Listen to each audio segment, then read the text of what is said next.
Então vamos lá, segunda parte, continuando, né? O que não foi captado pelo áudio a gente repete, não tem problema não.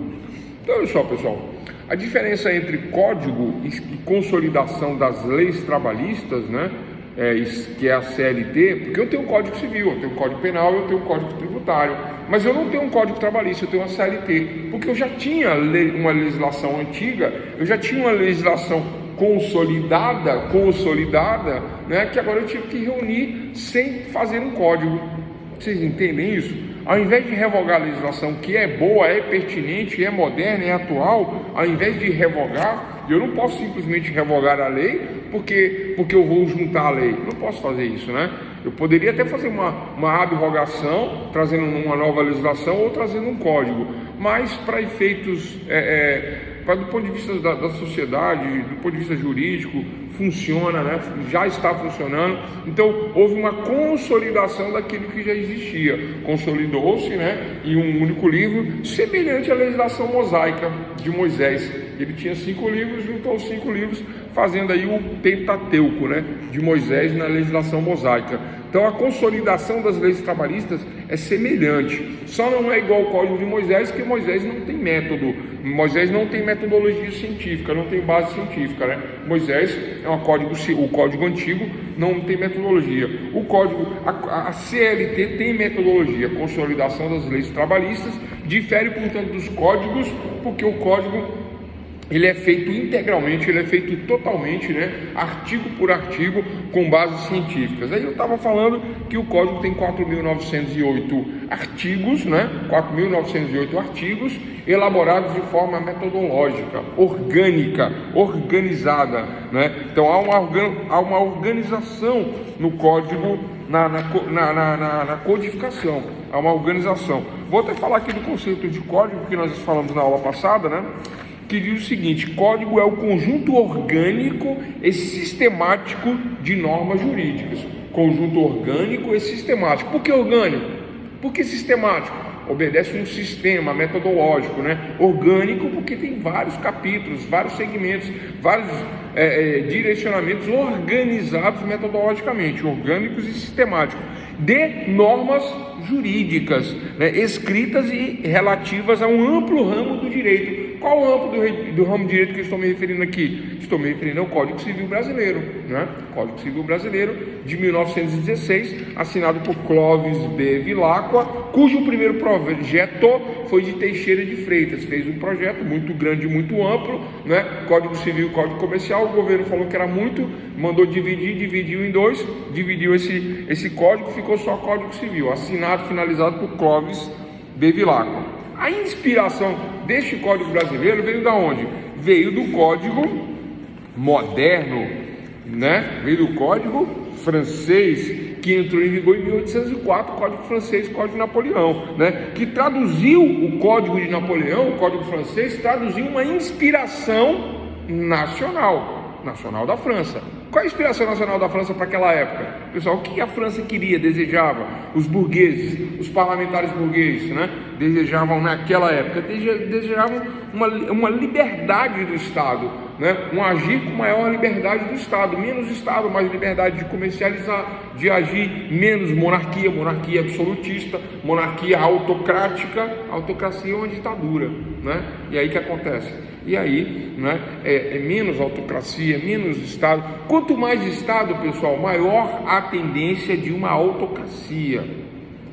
Porque chega num determinado ponto que começa a tolher a liberdade do empresário, a liberdade de manifestação, a liberdade de comunicação, porque as pessoas simplesmente falam e simplesmente querem isso ou querem aquilo, desejam isso ou aquilo, e às vezes vai de encontro com o interesse do Estado. Mas o Estado, para poder ter tudo sob controle, né, às vezes não consegue, e aí tolhe a sua liberdade de se manifestar, se tornando autocrático para poder inchar a máquina, mais Estado,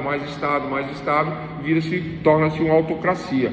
Tem muitos regimes que caem numa autocracia, principalmente os regimes extremistas, extrema direita, extrema esquerda, caem numa autocracia, né? O meio termo é sempre o ideal, tanto para um lado quanto para o outro, né? Eu sou centro-direita, centro-esquerda, é mais tranquilo, é mais razoável, por conta da flexibilidade na aceitação das ideias, né? Nos códigos é a mesma coisa, né? Um código rígido, né? Um código que não é feito pelos parlamentares, ou seja, não vem da inspiração do povo, né? Não é um código democrático. E o Código francês tem essa característica, né? Da inspiração nacional, né?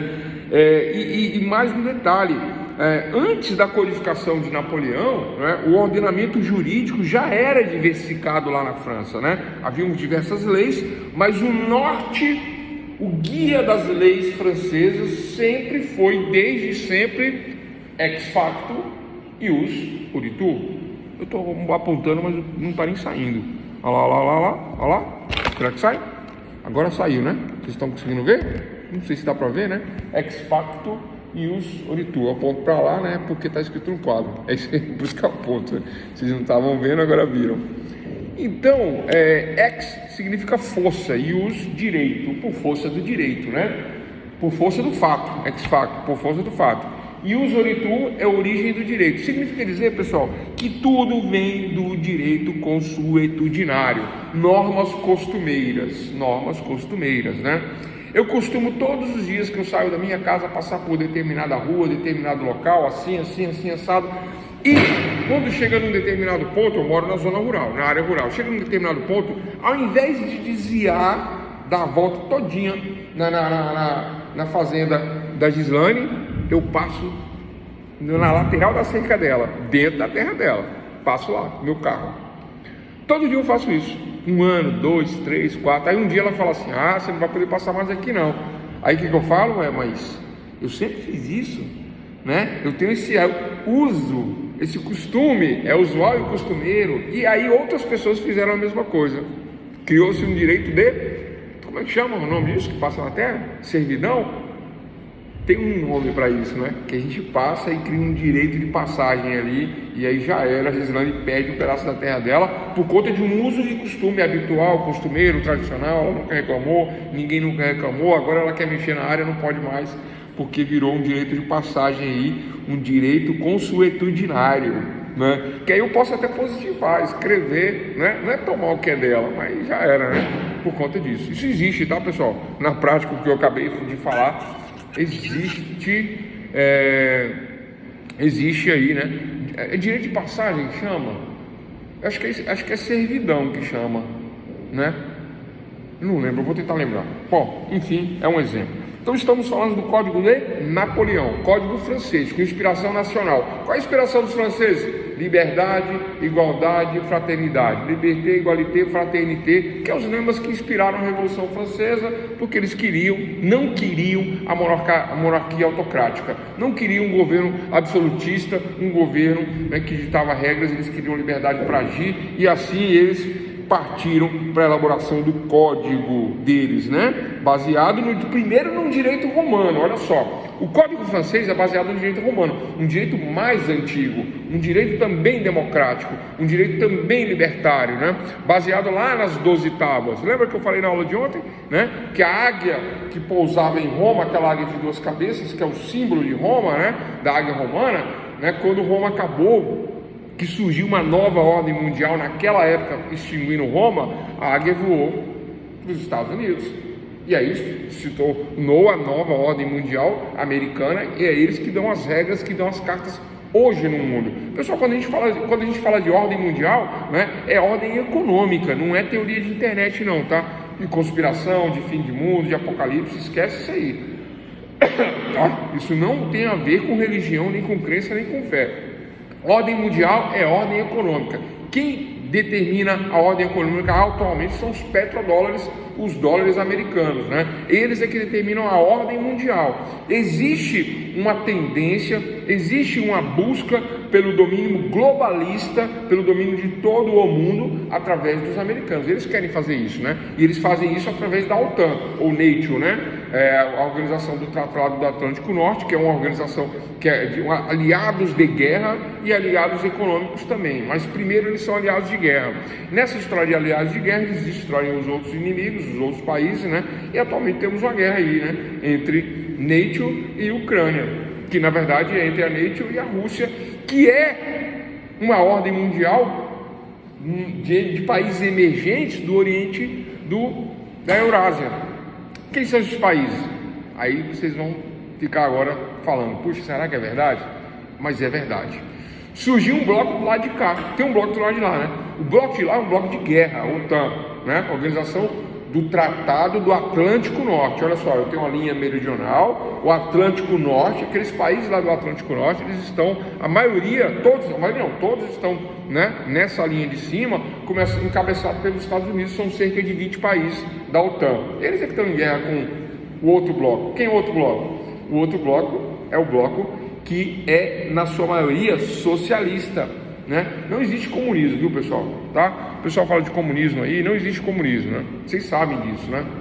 O comunismo, ele é utópico, segundo o próprio inventor da ideia aí, que é Karl Marx, né? Ele não é o inventor nem o pai da ideia, mas ele é o maior expoente dessa ideia, né? Então não existe o comunismo na prática. Existe o Partido Comunista Chinês? Existe, mas no nome, né?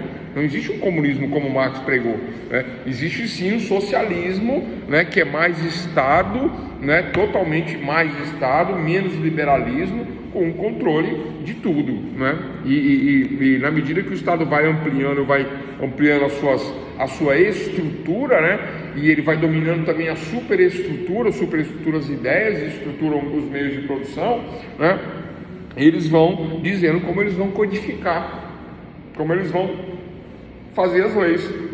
É menos democrático, não é democrático como, por exemplo, o Código Francês napoleônico inspirado na Revolução Francesa.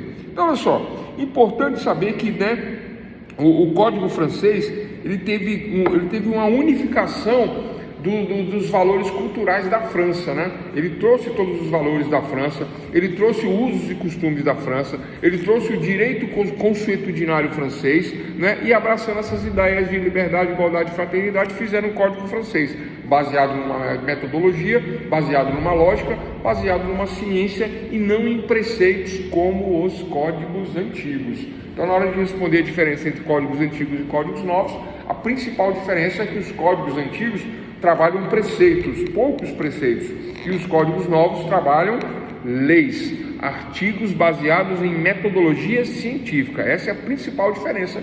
Existem outras. Código antigo admite fé, admite religião, admite, por exemplo, inspiração divina. Qual é o código que o anjo Gabriel, enviado por Deus, dita a legislação para o profeta? E aí, pessoal? Ah, professor, mas isso é aula de direito? Claro que é. O código existe até hoje. Está na região de uma das três maiores regiões monoteístas do mundo, as 3 grandes religiões. Professor, existem quantas religiões? Umas 2.000, mas as maiores, os expoentes, né? É o código perfeito. Obrigado, Gisele. É o Corão, nós falamos isso na aula passada. Então é isso. Então estamos falando de código napoleônico, né? E Napoleão, ele era tão perfeccionista, né? Eu ia falar crica, né? Mas é perfeccionista a palavra. Mas ele era tão perfeccionista que ele pessoalmente supervisionava o código. Ele supervisionava tudo e ele fazia a leitura do texto e perguntava: é útil? É justo? Anotem isso aí, Napoleão fazia isso está na história da confecção do código. É justo? É útil? Código de Napoleão, né? Se for justo e for útil, ok. Se não for, não entra para o código, tem que revisar, tem que modificar, porque não sendo justo, não sendo útil, não interessa a legislação napoleônica, né?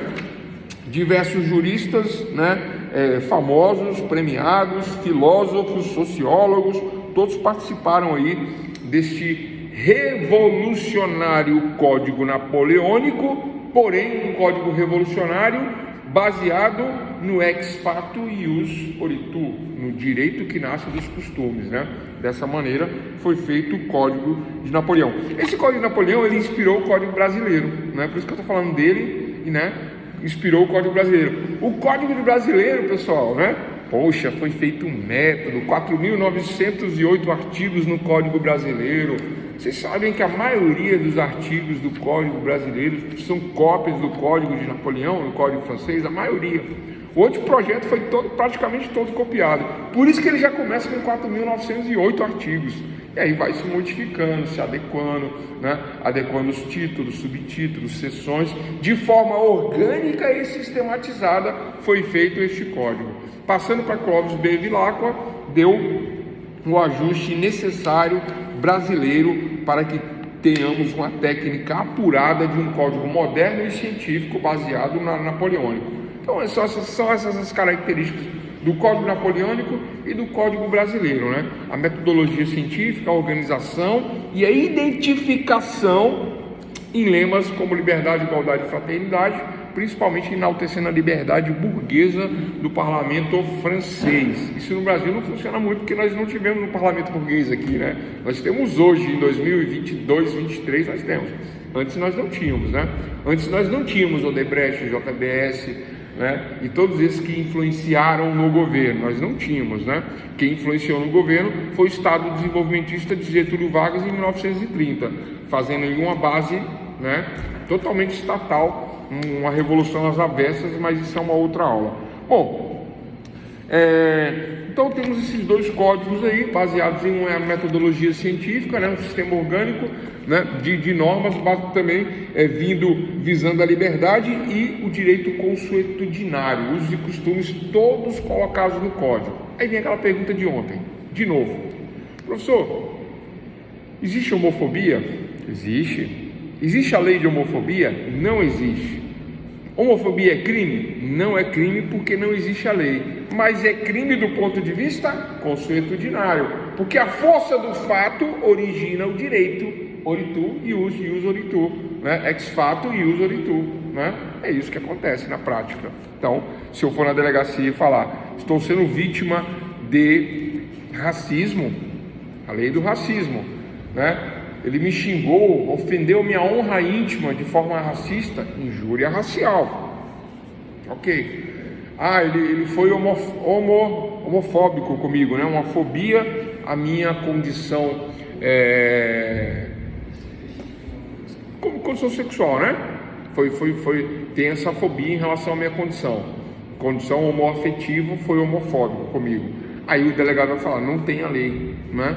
Não é positivado. Não atende à teoria de Hans Kelsen sobre a positivação da norma, que tudo deve ser positivado, mas atende à condição de Weber, de Max Weber, que diz que não, né? Que temos que encarar tudo do ponto de vista subjetivo e fazer uma adaptação. Aí vem o direito consuetudinário, a força do fato que origina o direito diz: não tem homofobia, não tem a lei, mas tem um entendimento, uma integração por analogia da norma da lei, né? Primeira aula desse módulo aqui que nós falamos isso, aula de terça, né?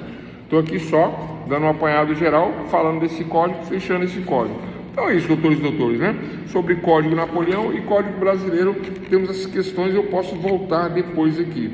Olha só, um dos primeiros códigos modernos,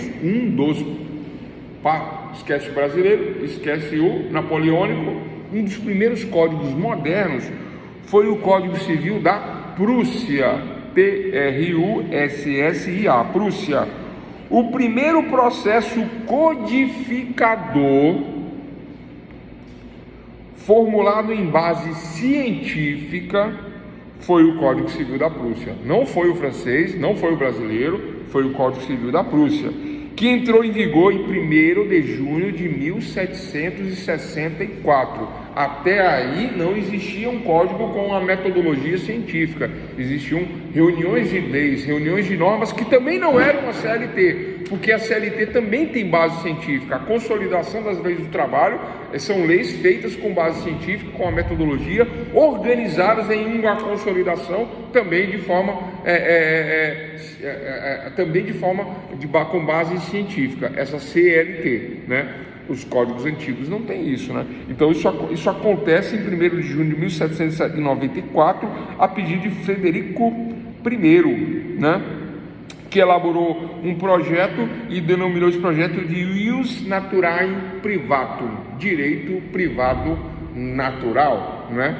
Pega-se o direito consuetudinário, né? Aplica-se os método dialético, estruturalista, métodos de pesquisas, diversos métodos para elaborar uma organização, uma estruturação do código. Se estrutura, organiza, sistematiza, faz um código da Prússia, né?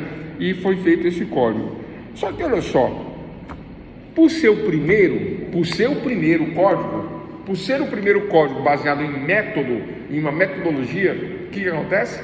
Eles exageraram no método, eles exageraram na metodologia, eles exageraram neste código da Prússia no racionalismo. É um código extremamente racional. Racionalismo, portanto, é uma das características do código da Prússia, né? Outra característica é a metodologia científica. Então, metodologia, exagero no racionalismo. Aí o que acontece? O código ele meio que se distancia um pouco da sociedade. Sabe o meu passeio que eu tenho todos os domingos de manhã eu vou para a minha igreja, ou à noite, né? Os evangélicos costumam ter 3 reuniões, né? Terça, quinta e sábado, depende da igreja, né? Tem igreja que é todo dia, né? Segunda, terça, quarta, quinta, sexta, sábado, domingo, depende, né? Os católicos têm aquela coisa da igreja de manhã, né? Tem isso. Então, se eu tenho este hábito, né? Este hábito ele é ignorado no código da Prússia, porque ele não quer saber dessas questões muito. Religião, zero. Fé, zero, né? O código da Prússia é extremamente racional. São questões de extremo racionalismo e base metodológica e científica. Portanto, este código baseado no direito romano, que era consuetudinário, mas transformado, né, numa questão puramente racionalista, e aí em doutrinadores alemães, né, que traziam um rigor para a norma. Portanto, esse código não inspirou ninguém, não inspirou nenhum outro país, né? Especialistas em direito romano, germânico, né, que é o alemão, conhecedores da doutrina fizeram o código, mas não tiveram sucesso. Então, o que temos para falar do Código Civil da Prússia, antiga Alemanha, é que o Código da Prússia, ou o Código Alemão, ele tem esse tecnicismo, racionalismo, metodologia científica, mas não inspirou nenhum outro, né? E tem a importância por ser o primeiro código com base científica, considerado o primeiro código moderno. É isso que a gente tem para falar do Código da Prússia. Falamos do alemão, falamos do brasileiro, depois nós vamos voltar. Era da codificação, anotem o tema aí, era da codificação, quem quiser anotar, né? Depois não reclama falar que não sabia. Pessoal, o que é a era da codificação? É o que nós estamos falando agora, né? Professor, agora? Não, pessoal, desde os antigos até os novos, toda a era da codificação, toda uma era, né? Toda uma era. Eu tenho 3 pontos para falar sobre a era da codificação. Olha só, uma série de fatores contribuiu para o surgimento da era da codificação, essa era que eu estou falando. Em primeiro lugar, a doutrina da divisão dos poderes. Quais são os poderes? Se eu falo em monarquia, eu tenho um poder único, né? Absolutista, às vezes, né? Autocrático, né? Eu lembro do Rei Sol, né? Eu sou o Estado, eu governo para mim, primeiro eu, segundo eu, terceiro eu, e o resto não tem resto, é só eu mesmo. É o Rei Sol, né? Poderoso, estadista, né? Ele era o Estado, ele era o próprio Estado, né? Ninguém quer isso, né? Por isso que cortaram a cabeça deles, né? Então, aí houve um poder, não diminuir o poder, mas limitar o poder, né? Para que não haja um despotismo. Aí criou-se a teoria dos 3 poderes, né? Poder executivo, legislativo e judiciário, que é um poder só dividido em 3, na verdade, é o poder do Estado dividido em 3, né? Então, em primeiro lugar, doutrina da divisão dos poderes, desenvolvida por Montesquieu e já conhecida, já concebida na antiguidade por quem? Essa teoria é de Montesquieu, consagrada por Montesquieu, mas era antiga. Na verdade, quem pregava isso, pessoal, praticamente todas as teorias modernas é dos antigos, mas com uma cara nova. Essa teoria de divisão de poderes é de Aristóteles, na verdade, né? Que era discípulo de Platão, na realidade. Então, essa aí é uma situação que vem para organizar o poder executivo, organizar o poder legislativo, organizar o judiciário, trazer essa organização, essa metodologia e facilitar aí essa governabilidade. Então, a escola do direito natural defendeu a existência de um direito eterno, imutável e universal, não é? Então, por conta dessa questão da codificação, né, também na tese da codificação, o porquê da codificação, por que devemos codificar para governabilidade, para facilitação, né, para que temos este instrumento que é a ferramenta de instrumento do jurista, a lei, reunido em um único local, né, de forma facilitada, mas uma das suas características, né, da codificação, de toda a era da codificação, tanto para os antigos quanto para os novos, pessoal. Quando eu falo de uma era, é uma era inteirinha. Não estou falando só da era antiga, estou falando da era moderna. Então, toda a era da codificação tem como uma das suas características, a primeira, né, eles queriam reunir tudo para que o direito fosse eterno, imutável e universal. Este universal aí é a questão de reunir tudo em um local só, e para todos. Uma reunião para todos, né? Reúno todas as normas. Sabe aquela história da Assembleia Geral? Uma Assembleia Nacional Constituinte, constitui o Estado e serve para todos? Essa é a ideia de universalidade. Imutabilidade, porque tem-se o entendimento de que a norma não tem que mudar, né? Faz e aplica, e para que mudar? Não tem mudança. Imutável. E a outra característica que eu falei, imutável, universal e eterno, né? O direito tem que ser eterno, deve ser eterno, mas não é, né? A gente sabe que não é. Na medida que a sociedade mudam-se usos e costumes, aí naturalmente tem que se mudar o direito por conta desta mudança do direito consuetudinário, né? Então, primeira característica, existência de um direito eterno, imutável e universal. Não apenas os princípios, mas também no conteúdo, e que poderia ser deduzido, né, da razão. Pode ser, né? Eu pego os usos e costumes, transformo em lei, monto lá uma lógica, uma razão, nos códigos novos, nos códigos modernos. Para os códigos antigos, não. Eu posso fazer uma legislação sem me basear na razão, sem me basear numa lógica. Como assim, professor? Mas que loucura é essa? Ué, é inspiração divina, pessoal. Então você quer dizer que a inspiração divina não tem razão? Não estou dizendo isso, mas digo que em alguns casos não tem a razão, não é? Não tem a razão a lógica científica material, tem uma inspiração divina que manda fazer e a gente faz por conta da inspiração divina, e é assim que funciona. Eu não vou entrar nessa matéria aqui não, porque fica muito longo, tá? Segunda característica, pessoal, eu falei de direito eterno, imutável e universal. Na era da codificação, primeira característica da era da codificação. Segunda característica da era da codificação, fácil, promover a unificação do direito. Ponto. Era da codificação. Qual é a segunda característica? Promover a unificação do direito. Eu tenho um direito unificado. Não tenho leis esparsas, leis diversas, leis aleatórias, lei, regulamentos, decreto, portaria, né? Estatuto do condomínio. Não, é tudo num lugar só. É uma legislação unificada, né?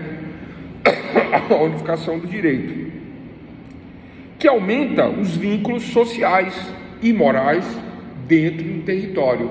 Então, essa unificação do direito aumenta os vínculos sociais e morais dentro do território. Ah, professor, eu coloquei na prova só que é a unificação do direito.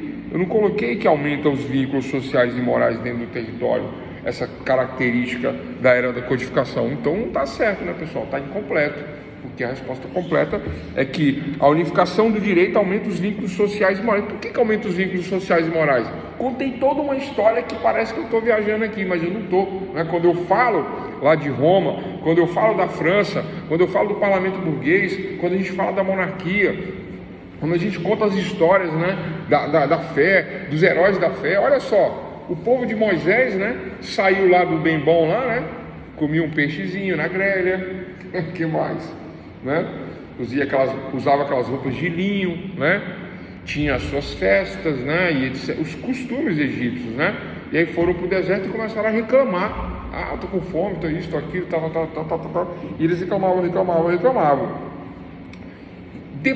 Quando foi feita a primeira legislação de Moisés, né, as tábuas com 10 leis, né, quando foi feita essa primeira legislação, que nem era essa, porque essa ele quebrou, né, revoltado, ele quebrou e falou, não serve para vocês não, e ele voltou e pegou outras, né, mas quando ele fez a primeira vez, que ele chegou, o que acontece? O povo estava fazendo festa egípcia, né, consagrando e idolatrando a era anterior, os hábitos anteriores. Que era essa? Era de touro, né? O que está lá na Bíblia, o touro bezerro de ouro, é a era antiga, para a passagem da era nova, né? A nova passagem, o tal do êxodo, que é a passagem de uma era para outra, os novos hábitos, que requer uma nova legislação, requer uma nova identificação social e moral. Tem uma moral, né? Não estou falando aqui uma besteira, tem uma moral.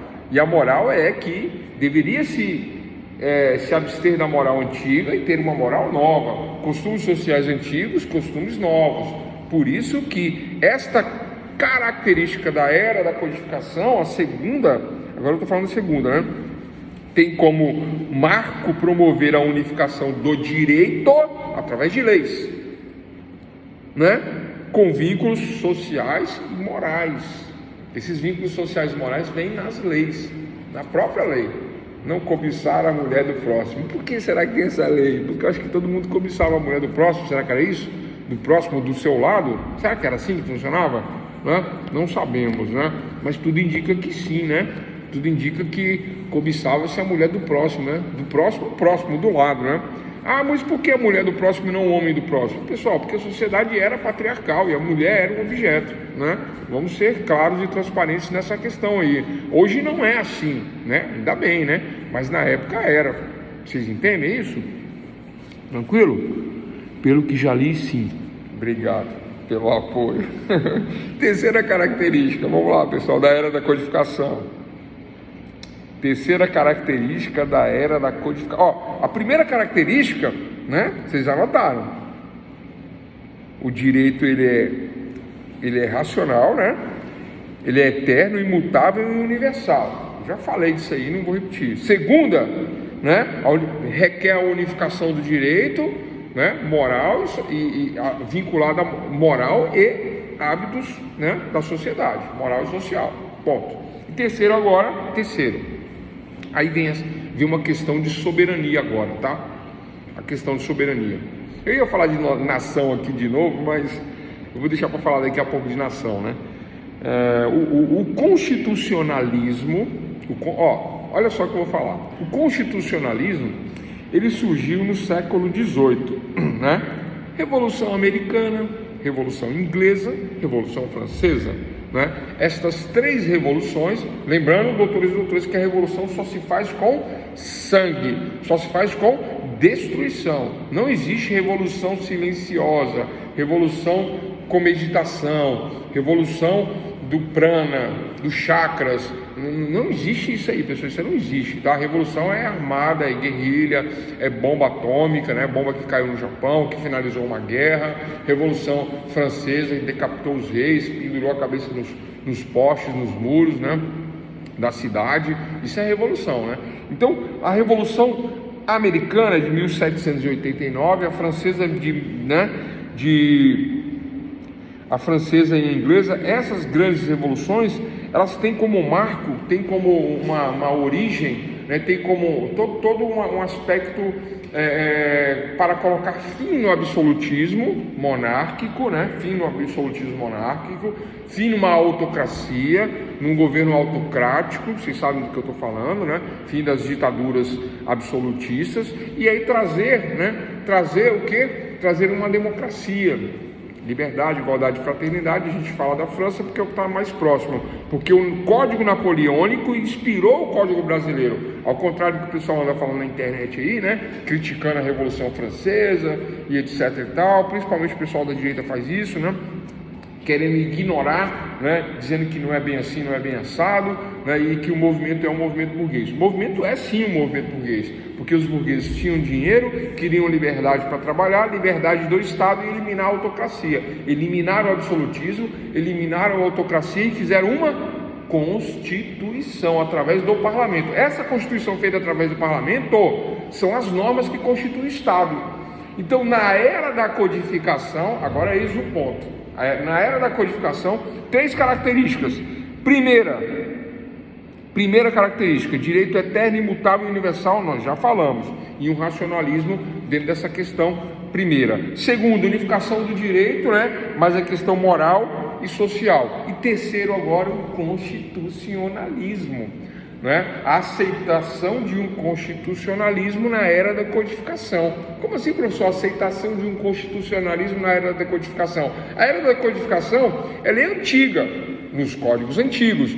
Nos códigos novos eu tenho essa característica do constitucionalismo, que é a lei que constitui o Estado, que constitui o Estado e que torna o Estado soberano. E o Estado soberano é um Estado que não é atacado, não é escravizado, não é humilhado, não recebe ordens, negocia, faz acordo, faz tratados, né? Negocia, faz acordos, faz tratados, é respeitado, respeita e é respeitado, né? E aí nós temos aí o nosso Brasil soberano, né? Sobre diversos aspectos, né? Ah, professor, a gente não tem exército, não tem arma, não tem isso, não tem aquilo, nós não temos munição para meio dia de batalha. É verdade? De certa forma, dependendo da batalha, né? Mas temos aliados. Estamos em um bloco chamado, né, Bloco do Oriente Asiático, né, que é o Brasil, Rússia, Índia, China e sul da África, né? Os caipiras, né, que somos nós, incluindo a Rússia, viu, pessoal? A Rússia é o bloco dos caipiras, ao contrário do que possa imaginar, a Rússia não é o país de tecnologia de ponta, não. Rússia, Ucrânia, Brasil, Índia e China, é tudo. A China é o mais tecnológico, né? O mais não, é o tecnológico, é o país de ponta, né? Os outros não. Então nós estamos desse lado aí. É um bloco puramente econômico? Não, né? Claro que não, né? Ninguém mexe com a gente por conta desses outros aliados aí, porque senão aqui já estava tudo dominado, né? Temos nossa soberania? Temos, mas temos nossos aliados, nossos tratados. E a OTAN? Do outro lado, né? Então existem 2 tendências para uma nova ordem aí, de códigos, né? Estamos falando de códigos. Quais são os códigos, né? Códigos baseados aí que eles querem fazer uma modificação e fazer uma nova unificação, né? Uma unificação mundial, baseada numa ordem econômica que eles chamam de nova ordem mundial, que não tem nada a ver com o que a gente está falando aqui, mas é só para dar um plus aí na aula, aí, né? Só para dar uma dinâmica. Então é isso, doutores e doutores, né? Então a era da codificação tem essas 3 características. Código Civil da Prússia, primeiro código com metodologia.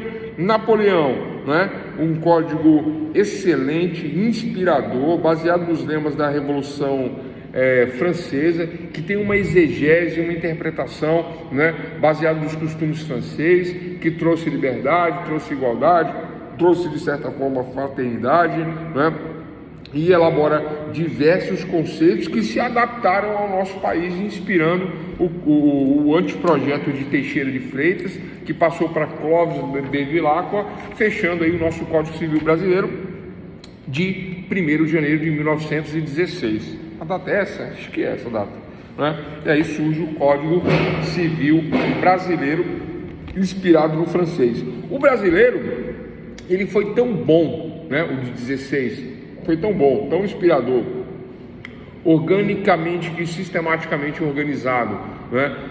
Do ponto de vista cultural, do ponto de vista social, do ponto de vista consuetudinário, atendendo os costumes, moral e ético, que o nosso Código Civil, esse de Teixeira de Freitas, que não foi aproveitado, né, no final ficou de Clóvis de Vilacqua, que é a sequência, mas o nosso código, o nosso anteprojeto foi todo aproveitado, sabe por quem? Pela Argentina. Nosso vizinho copiou o nosso modelo e fez o código deles, o Código Civil argentino, baseado no código de Teixeira de Freitas. Olha que interessante, né? Vocês entendem isso? Né? Nós tivemos a inspiração de Napoleão e os argentinos se inspiraram no nosso. E nós temos o nosso, eles têm os deles, mas é uma linha só, baseada numa mesma moral, numa mesma questão social, né? Tá. Bom, pessoal, Código Civil da Áustria, anota aí, influenciado pela filosofia de Kant, em 1812, surgiu o Código Civil da Áustria, né? Seguidor de ideias kantianas, esse jurista combateu tendências iluministas, né? Participou ativamente na confecção do código e, bom, pessoal, a principal característica do Código Civil da Áustria, do Código Civil austríaco, ao contrário do o Código da Prússia tem o racionalismo, a metodologia como principal característica, e a mais importante é que ele foi o primeiro destes modernos, Código da Prússia. O da Áustria é semelhante, é parecido, não é? Só que os costumes germânicos exerceram, os costumes alemães, né, eles exerceram uma influência no austríaco. Aí o austríaco copiou o Código da Prússia, copiou os códigos de lá, não é? Só que o que acontece? O Código da Áustria, ele também está entre esses primeiros códigos, mas ele tem uma questão muito particular, muito voltado para os alemães, né? Muito voltado para aquela região, para aquela localidade. Não é como o Código francês, que conseguiu inspirar o brasileiro inspirou o argentino e inspirou diversos outros códigos no mundo. Não é dessa maneira. O Código da Prússia é o primeiro, ele é técnico. O primeiro inspirou o da Áustria, que também é técnico, racional e metodológico, no sistema orgânico de normas. Mas esse Código da Áustria, ele tem como características, né, essa questão de metodologia, esta inspiração, só que ele só serve para o povo da região para a qual ele foi feito, da Áustria, né? Ele não inspira outros. Ninguém copia esse código, né? Mas por que ele é citado? Porque ele é destacado? Porque ele vem dessa linha aí, né? Baviera, Prússia, Alemanha, ele vem dessa linha aí, né? Aí ele é inspirado por esses, mas só serve para o povo ali por conta de questões morais e sociais locais, né? Não inspira outros códigos. Tranquilo? O que mais nós temos para falar?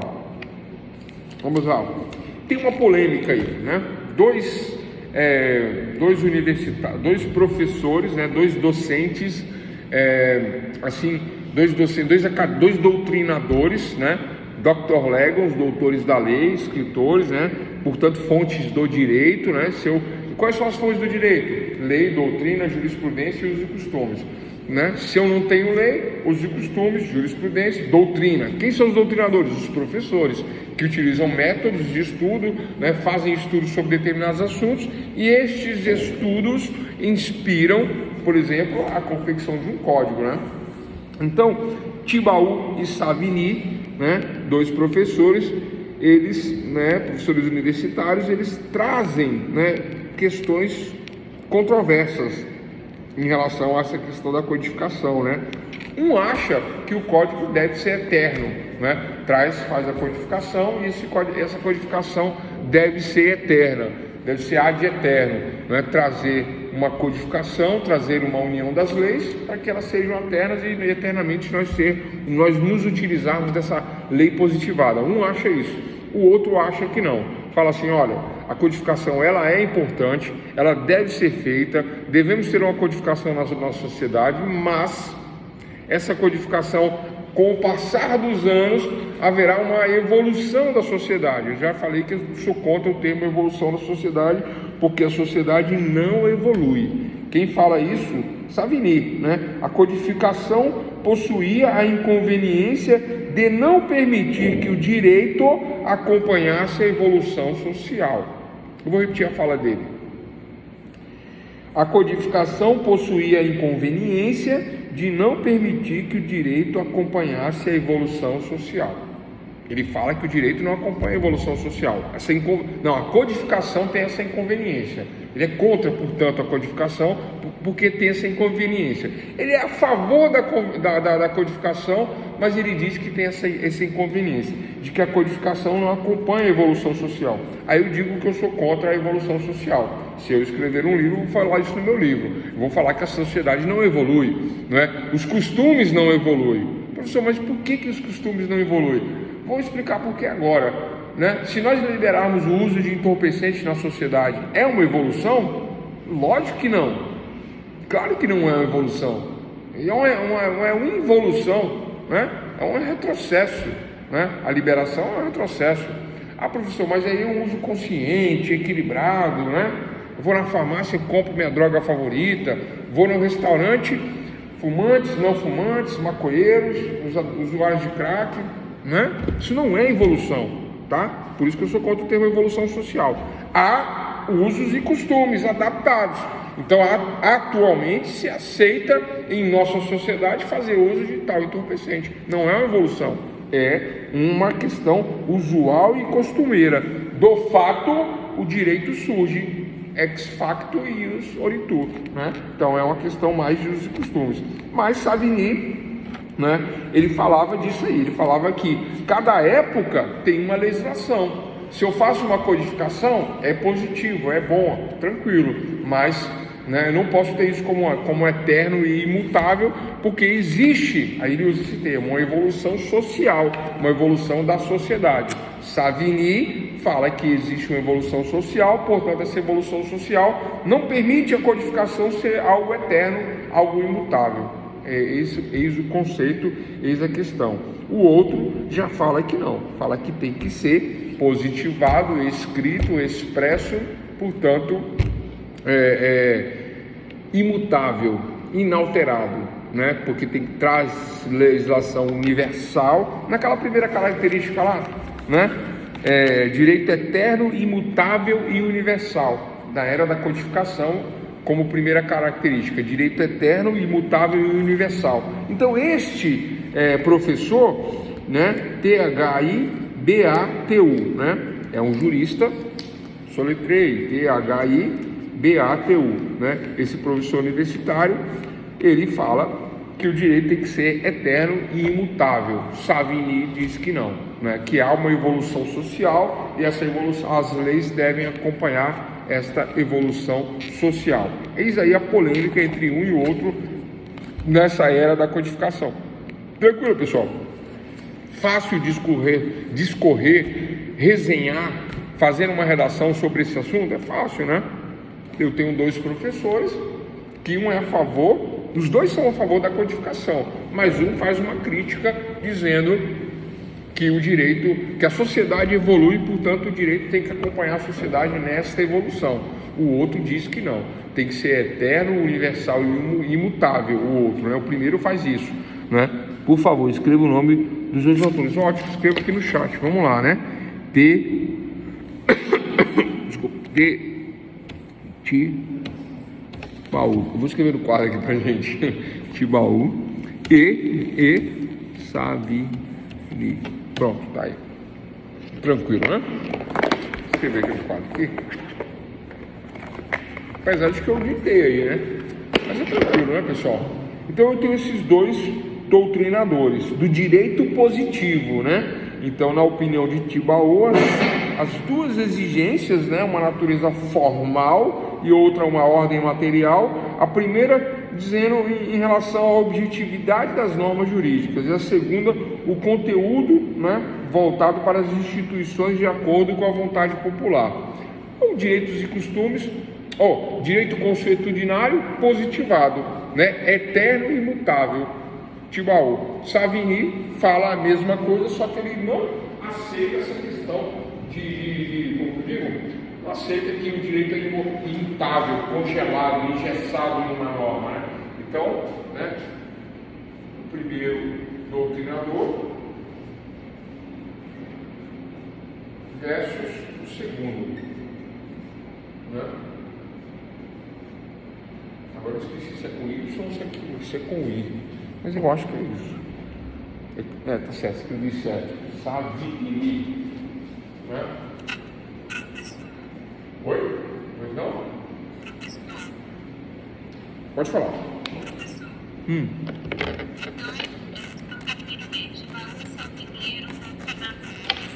Pera, só um minutinho aqui que eu acho que o áudio tá travando aqui, mas eu vou passar para vocês aqui. Deixa eu ver aqui, vamos lá. Aqui essa máquina aqui o áudio tá ruim. Oi, pode falar. Não, pera. Agora vai, pode falar. Oi? Agora eu tô ouvindo. Pronto, obrigado, pode falar.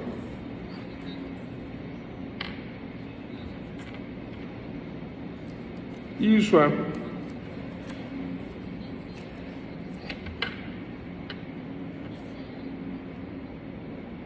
Certo.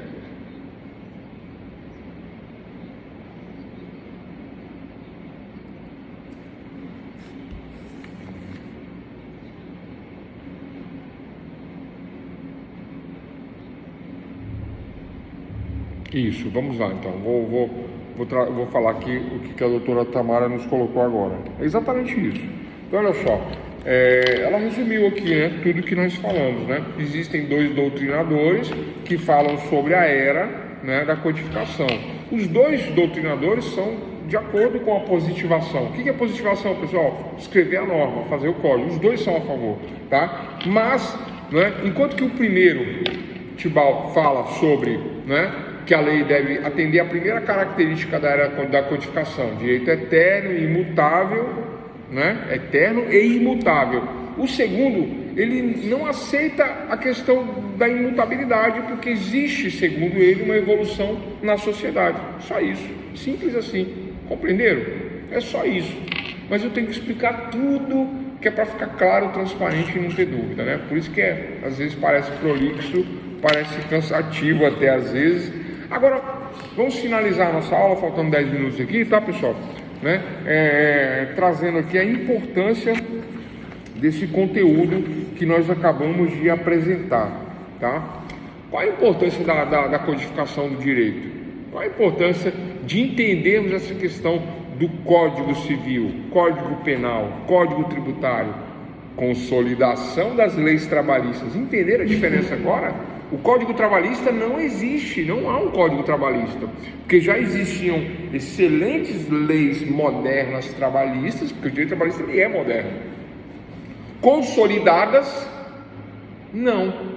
Existiam leis esparsas, extravagantes, legislações especiais diversas. Aí houve uma consolidação, houve uma junção e houve um sistema orgânico, um conjunto sistematizado, organizado, chamado de CLT. Consolidação das leis trabalhistas, junta tudo, parece um código, mas não é um código, mas é uma consolidação das leis trabalhistas com...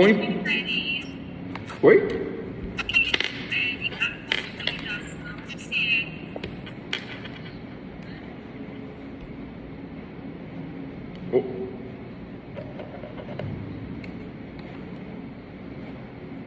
Não, é isso que eu estou falando, né?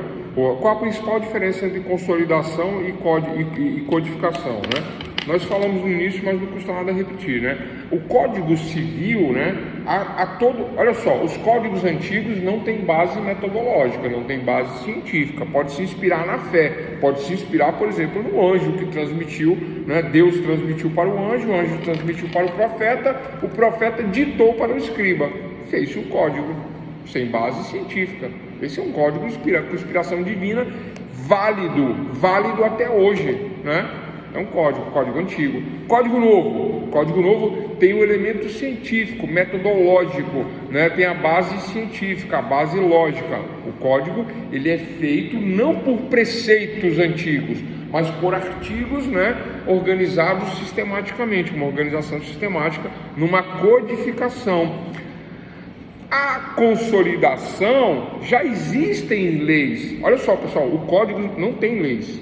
Faz-se um código, pega-se os preceitos, pega-se as ideias, transforma em artigos, em uma legislação, né, organizada e sistematizada. Código Civil, Código Penal, Código Tributário. Na consolidação, eu já tenho uma legislação que não é modificada, ela é reunida, ela é válida e ela é organizada sistematicamente, mas ela não é algo novo, é algo que eu já tinha e consolido, faço uma reunião das normas pré-existentes numa consolidação trabalhista. É como uma consagração daquilo que já existe, né? Reunido, mas com base científica, com método. Existe uma organização para se fazer a CLT, né? Parecida com a dos códigos, né? Só que a CLT ela não inova, ela pega aquilo que já existe, enquanto que o código não. O código ele traz toda uma questão nova, organiza lá família, sucessões, alimentos, obrigações, organiza tudo isso baseado num anteprojeto, né? Projeto final, aprovou, lei, aprovamos um código, virou o código, e aí temos essa diferença aí, né? Acho que é isso. É que eu tô sem áudio, né? Por isso que eu não tô te ouvindo. Pera aí, só um minutinho, por favor. Vamos lá. Oi, pode falar. Oi?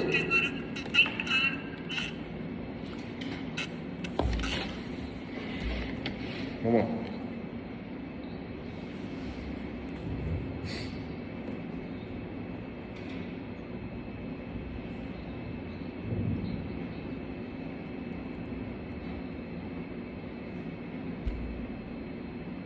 Tá, ó, Tamara tá dizendo aqui pra gente aqui, né? Tu tá traduzindo porque eu tô sem áudio, né? E precisa sair um áudio aqui, né?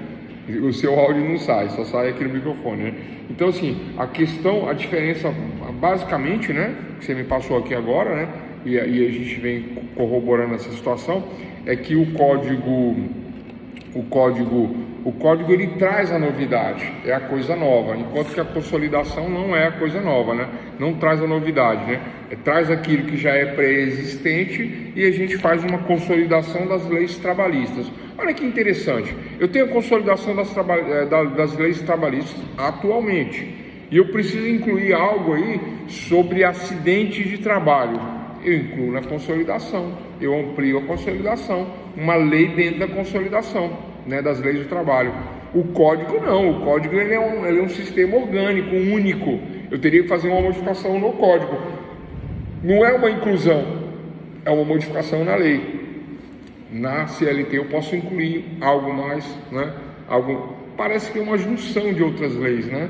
E mas existe um sistema organizado, com metodologia, com razão, né? A CLT existe isso, né? Enquanto que no código também existe, mas é um código único, um sistema único, uma organização única e nova, né? Nova. Então lá em 1916 foi feito um e agora tivemos um novo, né? Que houve uma abrogação total do Código 16, entrando o Código novo de 2001, passando a vigorar em 2002, né? É isso mesmo? Será que é isso? Acho que é isso, né? Se não tiver a data, é isso. Deixa eu ver, pessoal, o que mais que nós tínhamos para falar sobre isso? Tá, a importância da codificação, vamos lá, para fechar a aula. É isso mesmo, 2002, eu acertei a data. Então, a importância da codificação, a importância da era da codificação é que traz. Vocês me perdoem, tá, pessoal? É que o computador hoje é outro, e é esse computador que está sem áudio, né? Então eu não estou conseguindo ouvir vocês. Aí eu tenho que botar o microfone e tudo, mas deu certo, né? Então, para fechar a aula de hoje, tá? A importância da codificação, ela está ligada ao fato, né, de trazer uma governabilidade, uma sociedade baseada em leis morais e sociais, no direito consuetudinário, onde pela força do fato cria-se o direito, ex fato ius oritur, né, pela força do direito, né, ex é força, facto, fato, e os direito, oritur é a origem, né? Então, dessa forma, encerramos aí a nossa aula sobre codificação. A importância do código me facilita, por exemplo, identificar se existe homofobia, se existe homofobia que eu falei, né? E qual que é a outra? Homofobia... e casamento homoafetivo. Aí eu lembro, está no código? Não está. Existe legislação especial? Não existe. Percebe? Se está no código é fácil, pessoal, é fácil. O que está no código é o que está na sociedade, a sociedade já aceitou, está passado, repassado, não tem nem polêmica. Só existe polêmica porque não está no código ou porque não está no código existe a polêmica? É a pergunta, né? A história do ovo, quem nasceu primeiro. Na verdade, né, a polêmica existe porque o fato ainda não está, talvez, consolidado em nossa sociedade. Ex fato, ius oritur. Existe o fato? Existe. Existe uma aceitação? Existe. Mas está consolidado? Né? Está positivado? Por que não entrou no Código Civil agora, em 2002? Né? É a pergunta. Porque existem setores da sociedade que não aceitam. Essa é a resposta que a gente fala e o pessoal fica bravo, né? O pessoal não aceita, é problema deles. Não, mas é uma realidade, né? É o pessoal que está lá no parlamento que não aceita. Tem bancada religiosa que não aceita. E aí? Não sou eu que estou dizendo. Entendam, gente, não é minha opinião. Não é a minha opinião. Eu não sou doutrinador. Eu não estou nem de um lado nem de outro. Eu acho desonesto fazer isso com o aluno, tá? Doutrinar o aluno é desonesto. Eu não faço isso. Eu não faço doutrinação. Eu tenho a minha opinião e minha convicção. Se for na rede social, vai ver lá o xingando lá um ou outro, né? Mas é a minha opinião. Aqui não, né? Eu não faço doutrinação política, não, né? Eu sou contra a ideologia, todo mundo sabe isso aí. Eu tenho até vídeo falando sobre isso aí, né? Mas, né? A realidade é que essa posição ainda não é unânime. Não existe a legislação sequer extravagante, sequer especial, muito menos no código. Aí fica fácil entender a questão da codificação, né? Tudo que é fácil, tudo que já está firmado o entendimento já está no código, né? O meio termo, talvez uma legislação especial, né? Para entrar no código, ou não, entrou por conta de uma proteção especial numa legislação especial, mas ainda não tem nem a legislação especial para o caso, por exemplo, de homofobia. Não tem.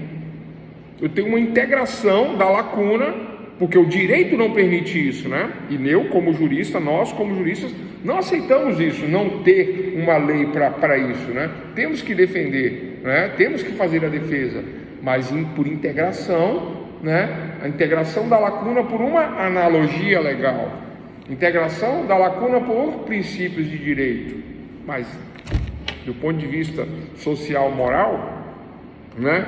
De uma evolução, que eu falo que não existe evolução, existe o direito consuetudinário, aceito ou não aceito, aceito num primeiro momento, mas ainda não positivado de forma nenhuma, então não é aceito, então não é aceito. Ah, professor, então você está sendo contra? Não estou sendo contra, eu estou constatando um fato social que não foi positivado, é isso. Ah, mas o CNJ deu um entendimento, o STF deu um entendimento, tá certo, eles são juristas, fizeram a integração por analogia legal da lacuna, né? Ou por princípios gerais de direito, preenchendo a lacuna. Correto, somos juristas para isso, para preencher a lacuna, enquanto o parlamento não trabalha na positivação, tornando isso legal, até mesmo encaixando no Código Civil ou no Código Penal, e assim fechamos a questão da codificação. A importância da codificação, de compreendermos a codificação, tem a ver com isso. Tranquilo, pessoal? Alguma dúvida? Acho que ficou claro, né?